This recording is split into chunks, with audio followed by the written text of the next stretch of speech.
আজকে সবচেয়ে একটা ভাগ্যবতী এবং আমরা ভাগ্যবান খাজা গরিবে নওয়াজের উরুসের দিন একজন সনাতন ধর্মের হিন্দু সনাতন ধর্মের একজন মা আল্লাহ রাসূলের ঈমান আনার জন্য কালেমা পড়ে মুসলমান হওয়ার জন্য দরবারে আসছে। সবাই খুশি না বেখুশি?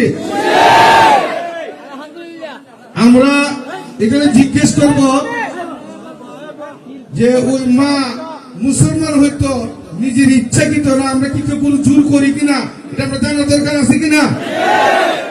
আচ্ছা গো মা, তোমার আমি জিজ্ঞেস করতেছি, তোমার এখানে যে আসছো তুমি কি নিজের ইচ্ছা আসছো না কেউ আনছে? না, কেউ আনছে না, আমি নিজে ইচ্ছে আসছি। তুমি কি নবীর কালামা পড়তে চাও? আমরা কি তোমার জোর করছি না, তুমি ইচ্ছা করে নবীর মহব্বতে? আমি নিজে ইচ্ছে করে আসছি। তুমি যেখানে আইছো তোমার ধর্ম হলো সনাতন ধর্ম, তুমি কি দরবারে আইছো? তুমি কি ইচ্ছা আইছো না কেউ আনছে? না, কেউ আনছে না, আমি নিজে আসছি। তুমি কে আইছো? আমার ভালোবাসা থেকে আসছি। আল্লাহ রাসূলের কালামা তুমি পড়তে রাজি? হ্যাঁ। নামাজ পড়তে রাজি? হ্যাঁ। আমরা যখন মসজিদে আযান দেয় তখন তোমার কেমন লাগে? ভালো। আলহামদুলিল্লাহ। আজকে একজন সনাতন ধর্মের আরো একজন আছে আইতেছে, আমি তাদেরকে কালামা পড়াবো একদিন করে, কিন্তু আমরা জানতে পারলাম যে ওই সনাতন ধর্ম ইন্ডিয়াতে হাজার হাজার লক্ষ লক্ষ মুসলমান হইতেছে, প্রত্যেকটা দেশে হইতেছে। আজকে আমার মা, আমার নবীর মহব্বত আসছে, মা ফাতেমার মহব্বত আসছে, কইছে আজান শুনলে মহব্বত লাগে, কন্যা সুবহানাল্লাহ। আজকে সে মুসলমান হইতেছে, আপনারা সবাই তার জন্য দোয়া করবেন।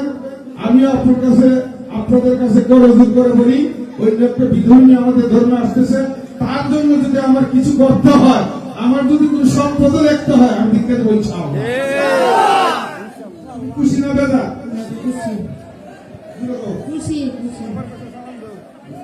ওয়ালাইকুম সালাম। ওয়ালাইকুম সালাম। ওয়ালাইকুম সালাম।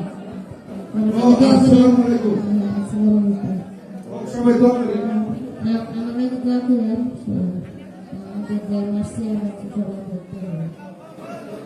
আলহামদুলিল্লাহ। এখন একটা মালা পড়াব মুসলমান হিসেবে আমরা আজকে